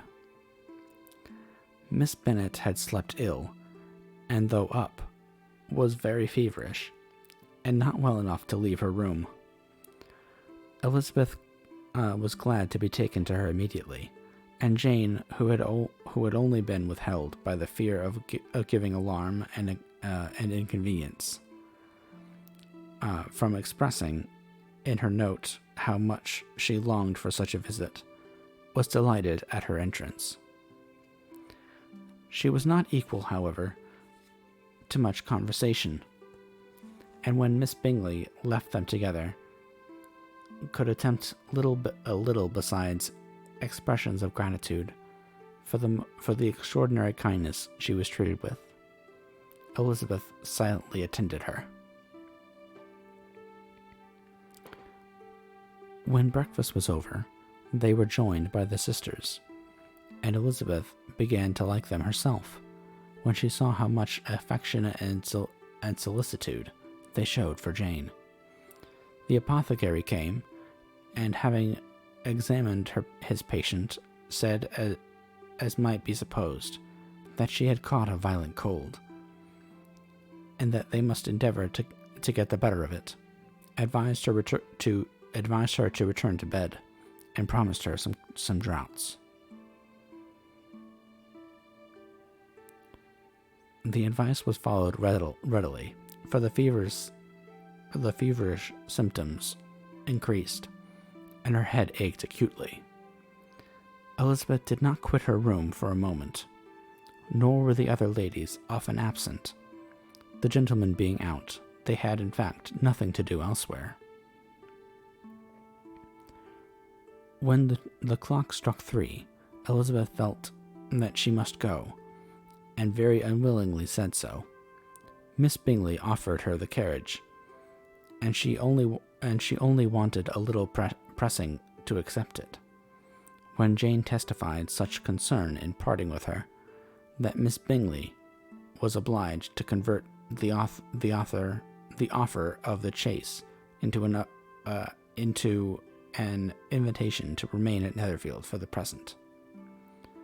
Elizabeth most thankfully consented, and a servant was dispatched to Longbourn to acquaint the family with her stay, and bring back a supply of clothes.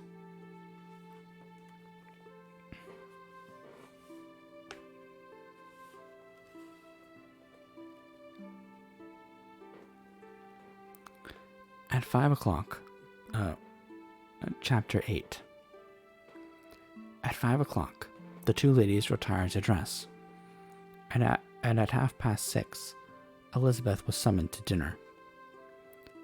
To the civil inquiries which they poured in, and amongst which she had the pleasure of distinguishing the much superior solicitude of Mr. Bingley's, she could not make a very favorable answer. Jane was by no means better. The sisters, on hearing this, repeated 3 or 4 times how much they were grieved, how shocking it was to have a bad cold, and how excessively they disliked being ill themselves, and then thought no more of the matter. And their indifference towards Jane, when not immediately before them, restored Elizabeth to the enjoyment of all her original dislike. Their brother, indeed, was the only one of the party whom she could regard with any complacency. His anxiety for Jane was evident, and his attentions to herself most pleasing, and they prevented her feeling herself so much an intruder as she believed she was considered by the others. She had very little notice from any but him. Miss Bingley was engrossed by Mr. Darcy, her sister scarcely less so, and as for Mr. Hurst, by whom Elizabeth sat, he was an indolent man, who lived only to eat, drink, and play cards, who, when he found her prefer a plain dish to a ragout, had nothing to say to her.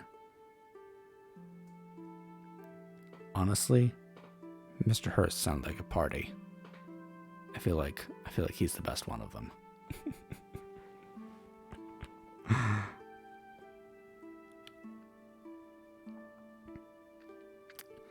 I want a book about him, Mr. Hurst.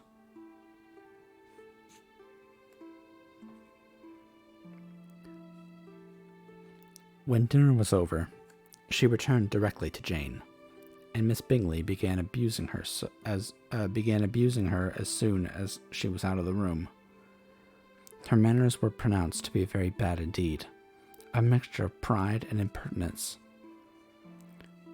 She had no conversation, no style, no taste, and no beauty. Mrs. Hurst thought the same, and added, "She has nothing, in short, to recommend her, but being an excellent walker." I shall never forget her appearance this morning. She really looked almost wild. She did indeed, Louisa. I could hardly keep my countenance. Very nonsensical to come at all. Why must she be scampering about the country because her sister had a cold? Her hair so untidy, so blousy. Yes, and her petticoat. I hope you saw her petticoat, 6 inches deep in mud. I am absolutely certain, and the gown, which had been let down to hide it, not doing its office. Your picture may be very exact, Louisa, said Bingley, but this was all lost upon me. I thought Miss Elizabeth Bennet looked remarkably well. When she came into the room this morning, her dirty petticoat quite escaped my notice. You observed it, Mr. Darcy, I am sure, said Miss Bingley. I am inclined to think that you would not wish to see your sister make such an exhibition. Certainly not. To walk 3 miles, or 4 miles, or 5 miles, or whatever it is, above her ankles in dirt, and alone, quite alone. What could she mean by it? It seems to me to show an abominable sort of conceited independence, a most country town indifference to decorum. It shows an affection for her sister that is very pleasing, said Bingley. I am afraid, Mr. Darcy, observed Miss Bingley in a half-whisper, that this adventure has rather affected your admiration of her fine eyes. Not at all, he replied. They were brightened by the exercise. A short pause followed this speech, and Mrs. Hurst began again. I have an excessive regard for Jane Bennet. She really is a very sweet girl, and I wish with all my heart she were well settled. But with such a father and mother, and such low connections, I am afraid there is no chance of it. I think I have heard you say that their uncle is an attorney in Meryton. Yes, and they have another who lives somewhere near Cheapside. That is capital, added her sister, and they both laughed heartily. If they had uncles enough to fill all Cheapside, cried Bingley, it would not make them one jot less agreeable. But it must very materially lessen their chance of marrying men of any consideration in the world, replied Darcy. To this speech, Bingley made no answer, but his sisters gave it their hearty assent, and indulged their mirth for some time at the expense of their dear friends' vulgar relations.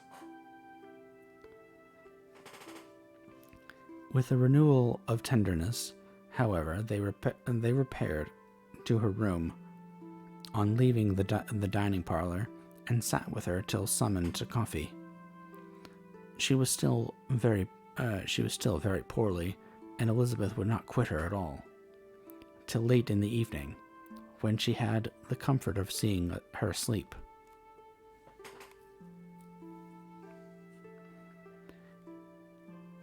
And when it appeared to her rather right than pleasant that she should go downstairs herself, on entering the drawing room, she found the whole party at loo, and was immediately invited to join them. But suspecting them to be playing high, she declined it, and making her sister the excuse, said she would amuse herself for the short time she could stay below with a book. Mr. Hurst looked at her with amusement. Do you prefer reading to cards? Said he. That is rather singular. Miss Eliza Bennet, said Miss Bingley, despises cards. She is a great reader and has no pleasure in anything else.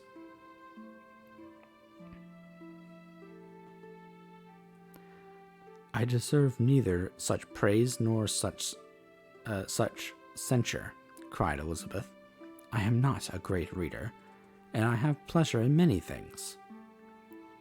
In nursing your sister, I am sure you have pleasure, said Bingley, and I hope it will soon be increased by seeing her quite well. Elizabeth thanked him from her heart, and then walked towards a table where a few books were lying. He immediately offered to fetch her others, all that his library offered. And I wish my collection were larger for your benefit and my own credit. But I am an idle fellow, and though I have not many, I have more than I have ever looked into. Elizabeth assured him that she could suit herself perfectly with those in the room. I am astonished, said Miss Bingley, that my father should have left so small a collection of books.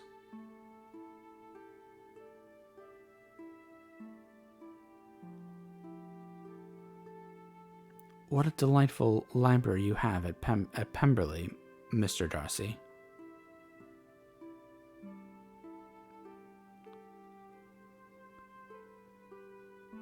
It ought to be good, he replied. It has been the work of many generations. And then you have added so much to it yourself. You are always buying books.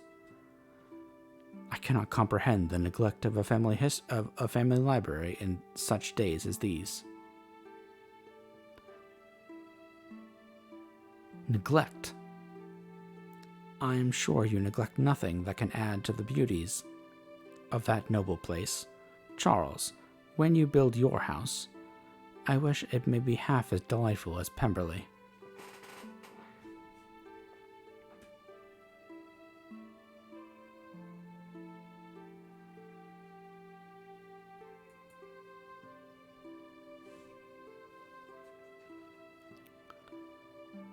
I wish it may, but I would really advise you to make your purchase in that neighborhood and take Pemberley for a kind of model. There is not a finer county in England than Derbyshire. With all my heart, I will buy Pemberley itself if Darcy will sell it. I am talking of possibilities, Charles. Upon my word, Caroline, I should think it more possible to get Pemberley by purchase than by imitation.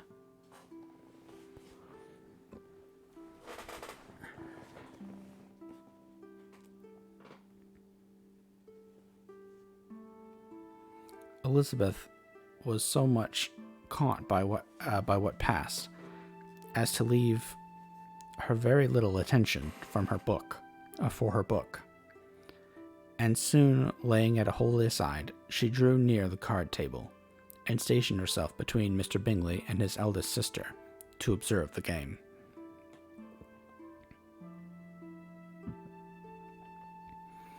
Is Miss Darcy much grown since the spring? Said Miss Bingley. Will she be as tall as I am? I think she will. She is now about Miss Elizabeth Bennet's height, or rather taller. How I long to see her again. I never met with anyone who delighted me so much. Such a countenance, such manners, and so extremely accomplished for her age. Her performance on the piano forte is exquisite.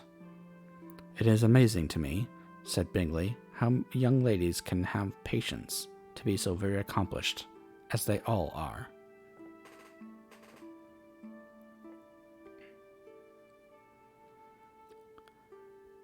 All young ladies accomplished, my dear Charles. What do you mean? Yes, all of them, I think. They all paint tables, cover screens, and net purses.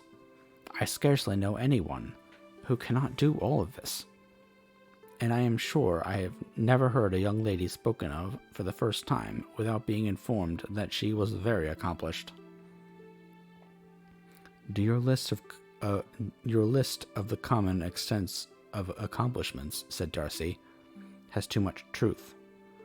The word is applied to many a woman who deserves it no otherwise than by knitting a purse or covering a screen.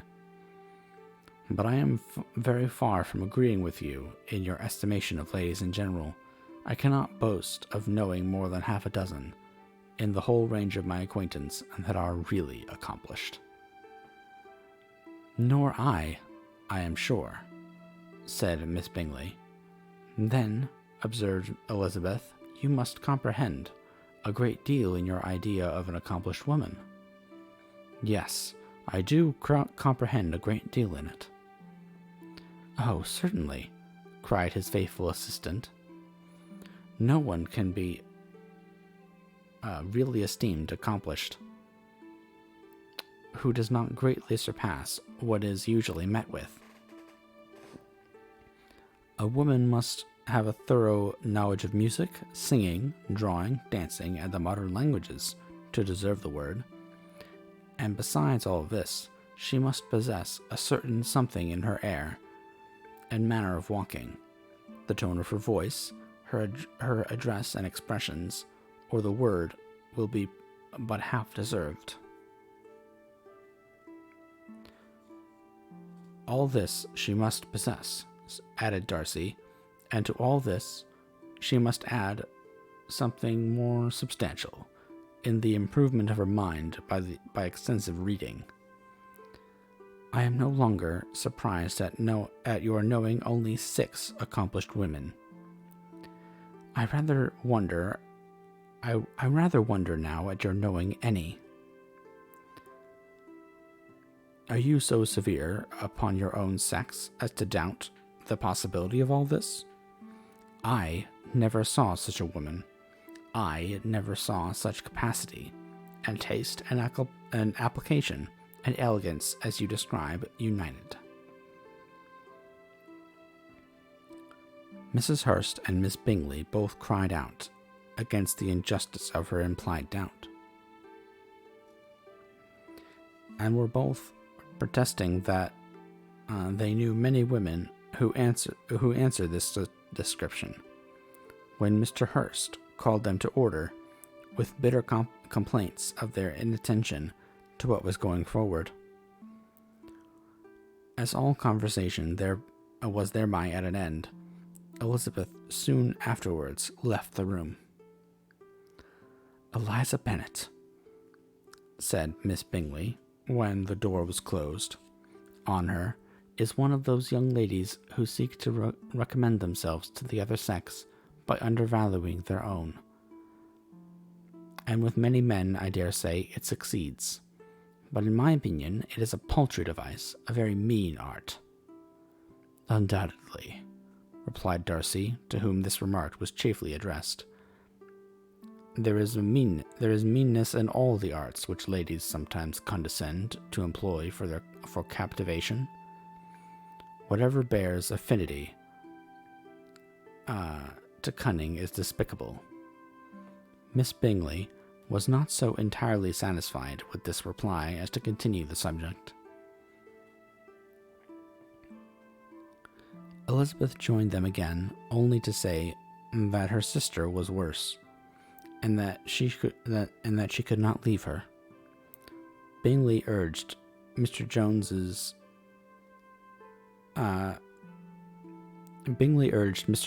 being sent for immediately, while his sisters, conceived that no country advice could be of any service, recommended and expressed to town for one of the most eminent physicians. This she would not hear of, but she was not so unwilling to comply with their brother's proposal, and it was settled that Mr. Jones should be sent for early in the morning, if Miss Bennet were not decidedly better. Mr. Bingley was quite uncomfortable. His sisters declared that they were miserable. They solaced their wretchedness, however, by duets after supper, while he could find no better relief to his feelings than by giving his housekeeper directions that every possible attention might be paid to the sick lady and her sister.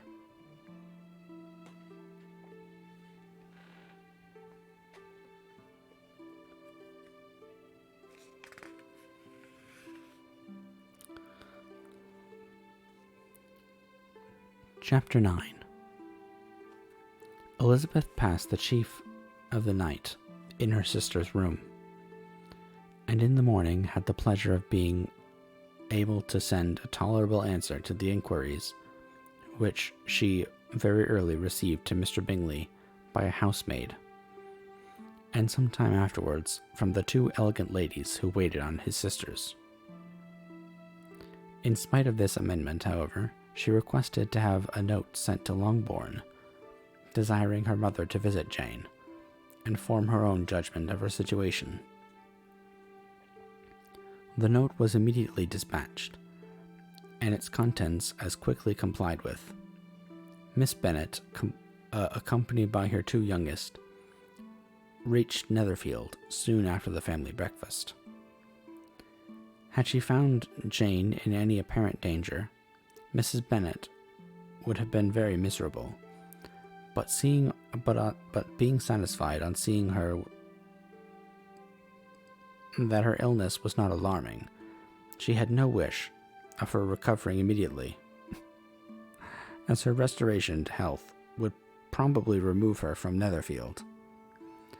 She would not listen, therefore, to her daughter's proposal of being carried home.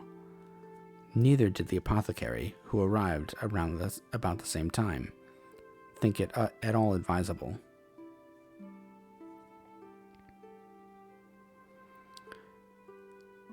After sitting a while with Jane on Miss Bingley's appearance and invitation, the mother and 3 daughters all attended her into the breakfast parlor. Bingley met them with hopes that Mrs. Bennet had not found Miss Bennet worse than she expected. "Indeed I have, sir," was her answer.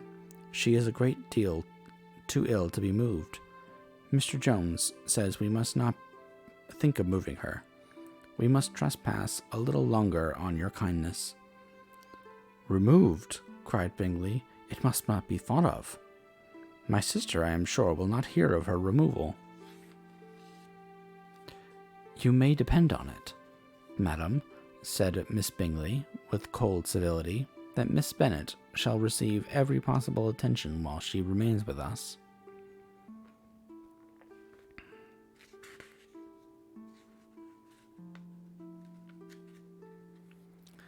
Miss Bennet was profuse in her acknowledgments.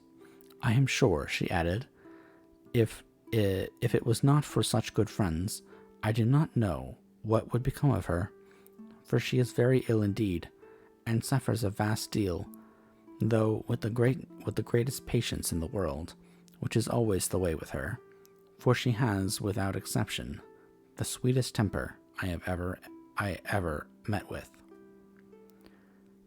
I often tell my other girls that they are nothing to her.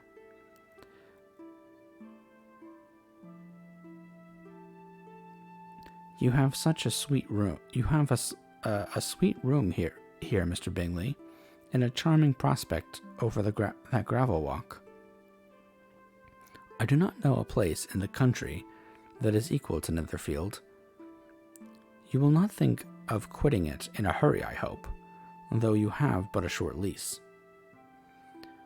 "Whatever I do is done in a hurry," replied he, "and therefore I should resolve to quit. If I should resolve to quit Netherfield, I should probably be off in 5 minutes.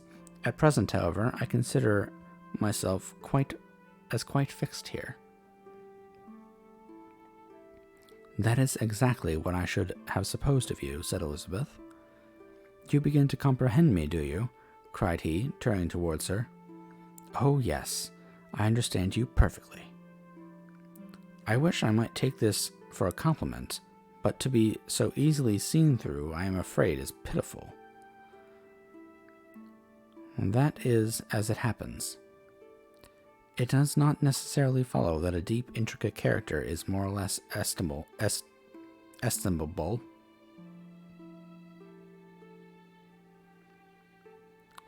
than such a one as yours." "Elizabeth," cried her mother, "remember where you are, and do not run on in the wild manner that you are suffered to do at home." "I did not know before," continued Bingley immediately, "that you were sturdier of character. It must be an amusing study." "Oh, that you were a studier of character. It must be an amusing study." "Yes, but intricate characters are the most amusing. They have at least that advantage." "That country," said Darcy, "can in general supply but few subjects for such a study. In a country neighborhood you move in a very confined and unvarying society." Ouch. But people themselves alter so much that there is something new to be observed in them forever. "Yes, indeed," cried Miss Bennet. Mrs. Bennet, offended by his manner of mentioning a country neighborhood. I assure you there is quite as much of that going on in the country as in town. Everybody was surprised, and Darcy, looking at her for a moment, turned silently away. Mrs. Bennet, who fancied she had gained a complete victory over him, continued her triumph. I cannot see that London has any great advantage over the country for my part, except the shops and public places. How the country is a vast deal pleasanter, is it not, Mr. Bingley? When I am in the country, he replied, I never wish to leave it, and when I am in town, it is pretty much the same. They have each their advantages, and I can be equally happy in either. Aye, that is because you have the right disposition. But that gentleman, looking at Darcy, seemed to think the country was nothing at all. Indeed, mamma, you are mistaken, said Elizabeth, blushing for her mother. You quite mistook Mr. Darcy. He only meant that there were not such a variety of people to be met with in the country as in town, which you must acknowledge to be true. Certainly, my dear, nobody said there were, but as to not meeting with many people in this neighborhood, I believe there are a few neighborhoods larger. I know we dine with 24 families. Nothing but concern for Elizabeth could enable Bingley to keep his countenance. His sister was less delicate, and directed her eyes towards Mr. Darcy with a very expressive smile. Elizabeth, for the sake of saying something that might turn her mother's thoughts, now asked her if Charlotte Lucas had been at Longhorn since her coming away.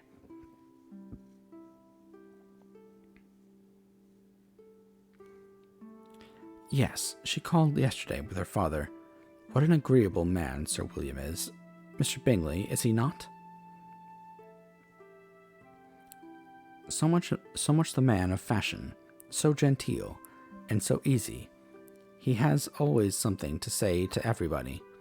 That is my idea of good breeding, and those persons who fancy themselves very important and never open their mouths quite mistake the matter. Did Charlotte dine with you? No, she would go home. I fancy she was wanted about the mince pies. For my part, Mr. Bingley, I always keep servants that can do their own work. My daughters are brought up differently. But everybody is to judge for themselves, and the Lucases are a very good sort of girls, I assure you. It is a pity that they are not handsome. Not that I think Charlotte so very plain, but then she is our particular friend. She seems a very pleasant young woman, said Bingley. Oh dear, yes. But you must own she is very plain. Lady Lucas herself often said so, and envied me Jane's beauty. I do not like to boast of my own children, but to be sure, Jane, one does not often see anybody better looking. It is what everybody says. I do not trust my own partiality. When she was only 15, there was a gentleman at my brother Gardiner's in town, so much in love with her that my sister-in-law was sure he would make her an offer before we came away. But however, he did not. Perhaps he thought her too young. However, he wrote some verses on her, and very pretty they were. And so ended his affection, said Elizabeth impatiently. There has been many a one, I fancy, overcome in the same way, I wonder who first discovered the efficacy of poetry in driving away love. I have been used to consider poetry as the food for love, said Darcy. Of a fine, stout, healthy love it may. Everything nourishes what is strong already. But if it be only a slight, thin sort of inclination, I am convinced that one good sonnet will starve it entirely away. Darcy only smiled, and the general pause which ensued made Elizabeth tremble lest her mother should be exposing herself again. She longed to speak, but could think of nothing else to say. And after a short silence, Mrs. Bennet began repeating her thanks to Mr. Bingley for his kindness to Jane, with an apology for troubling him also with Lizzie. Mr. Bingley was unaffectedly civil in his answer, and forced his younger sister to be civil also, and say that what the occasion required.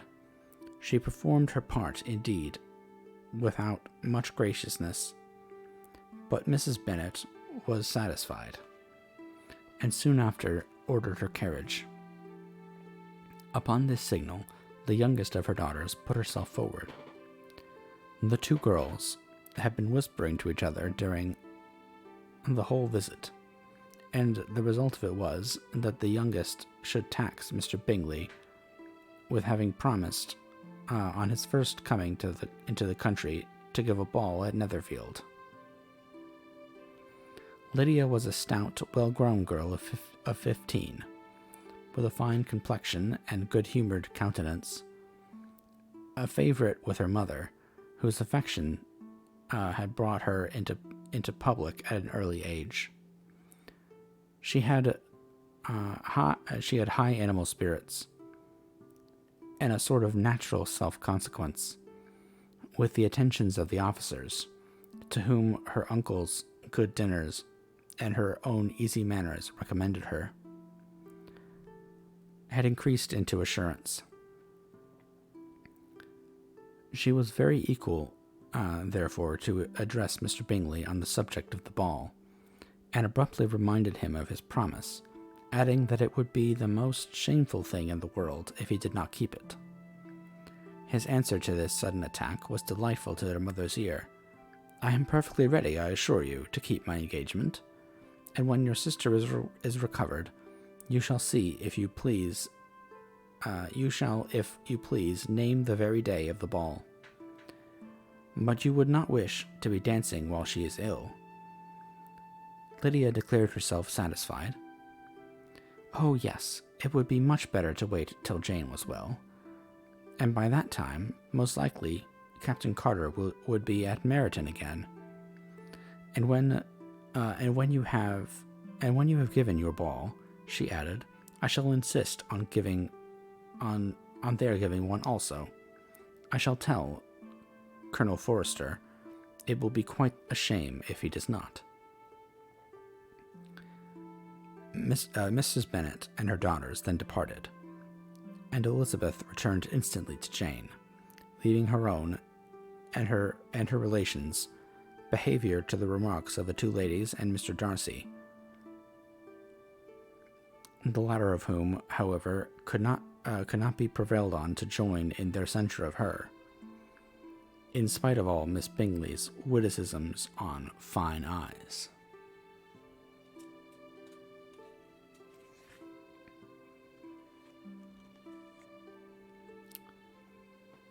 Okay, I think that I will pause here for the night,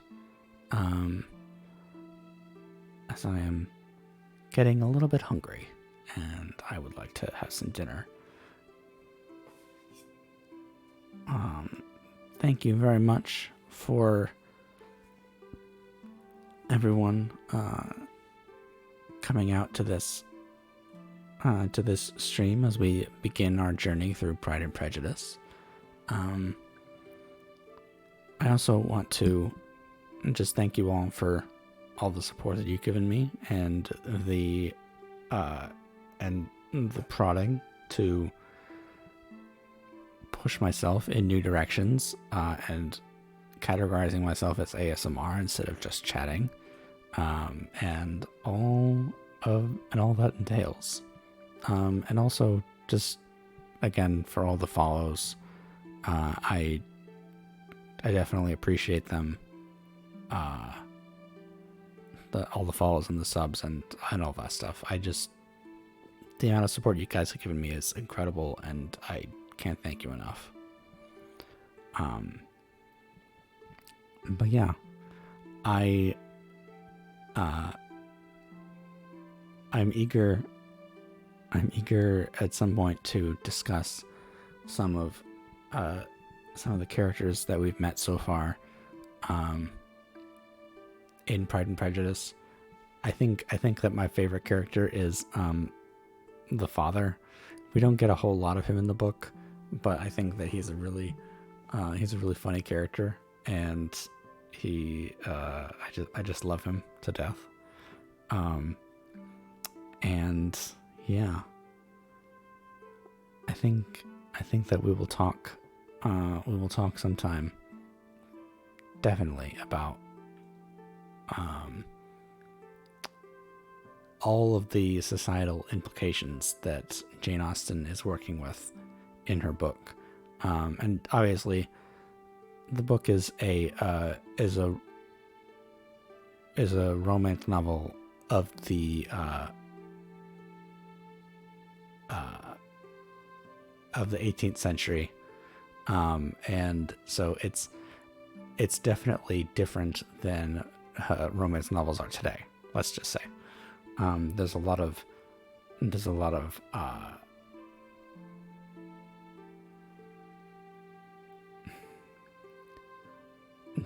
characters talking about each other in ways that we probably wouldn't talk about each other today. Like Mrs. Bennet's talking about her daughters in talking about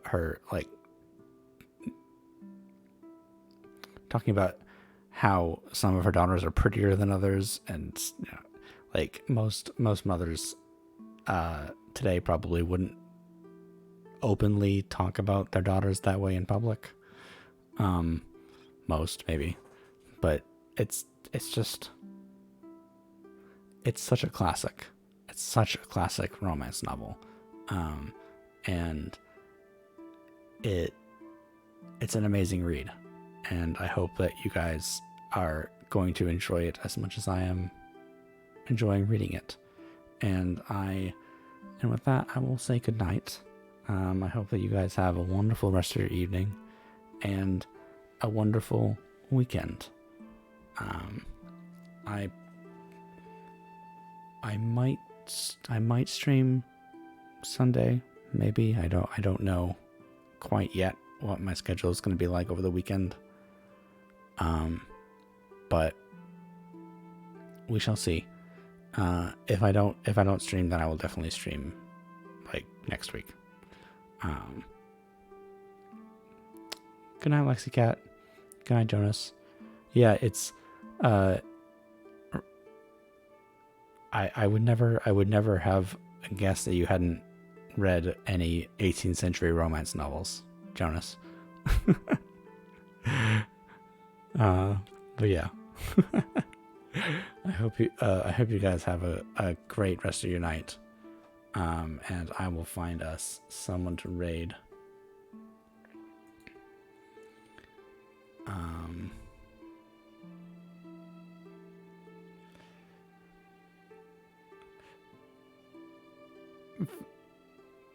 For those wondering, Jonas and I are sci-fi fantasy nerds. So a romance novel is mostly out of our sphere of influence. But Jane Austen is Jane Austen. Okay. Oh yeah, there was. Okay. let's see. Who do we want to raid?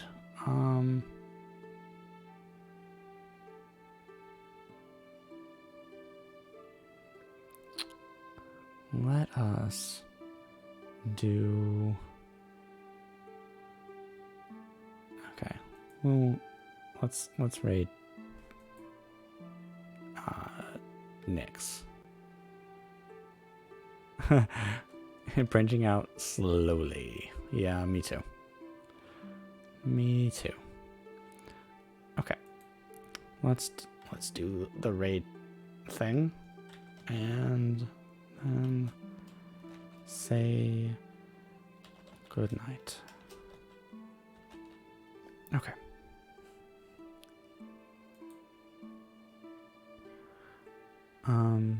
Yeah.